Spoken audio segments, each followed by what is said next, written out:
The regenerating vegetation of abandoned cocoa plantations at Aza Right offers wilder habitat for those birds that prefer it.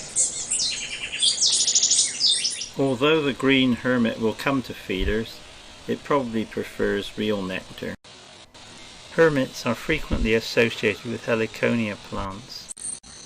Tufted coquette never uses the hummingbird feeders. Maybe it is too small or the bill is too short. It seems to prefer lantana flowers and also enjoys sunbathing. The spectacled thrush, formerly called bare-eyed thrush, frequents the hillsides. Yet occasionally one would go to the feeders.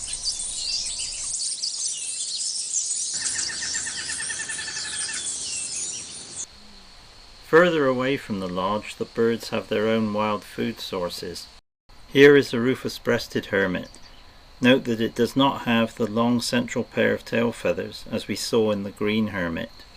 Dawn at Aza Right is the best time to find the endemic Trinidad Motmot, right there in the parking lot. This is a recent split within the blue-crowned Motmot complex. It is one of only 2 Trinidad endemics, the other being the Trinidad piping guan, or pupae.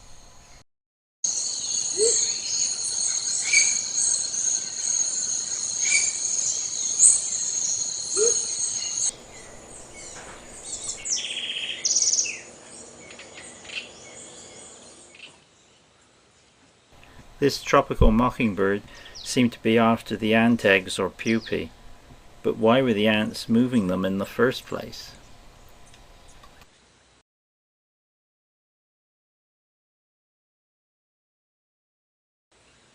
Let's see that again in slow motion.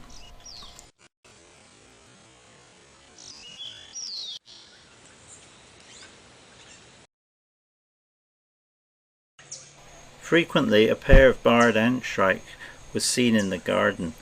The male here was agitated by my presence.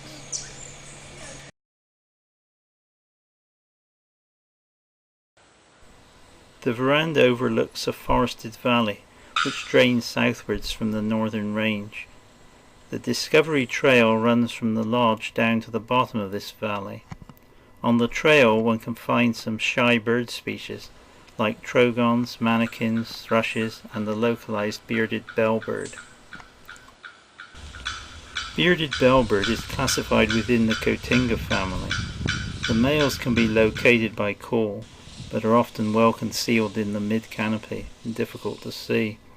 It may be easier to go back to the lodge and find one just outside the window. Yeah. And the other tree there, the jamu as well.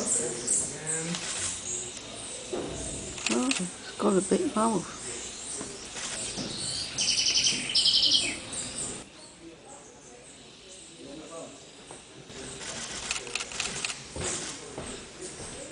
Yeah, that's the closest you'll ever get in life with one of them. So you know he'll feed dinner tomorrow again because the berry is there.